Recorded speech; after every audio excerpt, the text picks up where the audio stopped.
ஒரு வயதான மேஸ்திரி வேலையிலிருந்து ஓய்வு பெற விரும்பினாரு. இனியாவது குடும்பத்தோட நேரம் செலவழிக்கணுங்கிறதா அவரோட திட்டம். முதலாளியான கான்ட்ராக்டரிடம் இந்த முடிவை அவர் சொல்ல, தனது நீண்டகால ஊழியர் ஓய்வு பெறுவதில் கான்ட்ராக்டருக்கு லேசான வருத்தம். சில வினாடிகள் யோசித்தவர், எனக்காக ஒரு உதவி செய்ய முடியுமா, இன்னும் ஒரே ஒரு வீடு மட்டும் கட்டி முடித்து கொடுப்பீர்களா என்று பணிவோடு கேட்டார் அந்த கான்ட்ராக்டர்.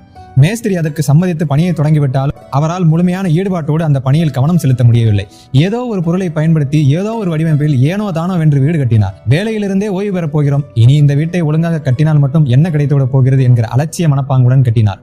வேலையெல்லாம் முழுமையாக முடிந்த பிறகு அந்த வீட்டை பார்வையிட வந்தார் முதலாளி. வாசலிலேயே வரவேற்ற மேஸ்திரியிடம் சந்தோஷமாக அந்த வீட்டு சாவியை எடுத்து நீட்டினார். இந்தாருங்கள், இந்த வீடு உங்களுக்கான என் அன்பு பரிசு. எங்கள் நிறுவனத்தில் இத்தனை நாள் வேலை செய்ததற்கான வெகுமதி என்றார் முதலாளி. மேஸ்திரிக்கு தூக்கி வாரி போட்டது. என்ன கொடுமை இது! இந்த வீடு எனக்கு தான் கிடைக்கப் போகிறது என்று தெரிந்திருந்தால் இன்னும் மூளையை கசக்கி எப்படியெல்லாமோ டிசைனாக கட்டியிருப்பேனே. இருப்பதிலேயே உயர்தரமான பொருட்களை பயன்படுத்தி இருப்பேனே. ச்சே, இப்படி அநியாயமாக ஏமாந்து போய்விட்டேனே என்று மனதுக்குள் ஏகமாக புழுங்கினார். நமக்கான வாழ்க்கையை நாம் தான் நிர்மாணிக்கிறோம் என்பதை அறியாமல் பல சந்தர்ப்பங்களில் நம் திறமையில் மிகவும் கொஞ்சம் மட்டுமே பயன்படுத்துகிறோம். இந்த குட்டி கதை உங்களுக்கு பிடிச்சிருந்தா மறக்காம லைக் பண்ணுங்க.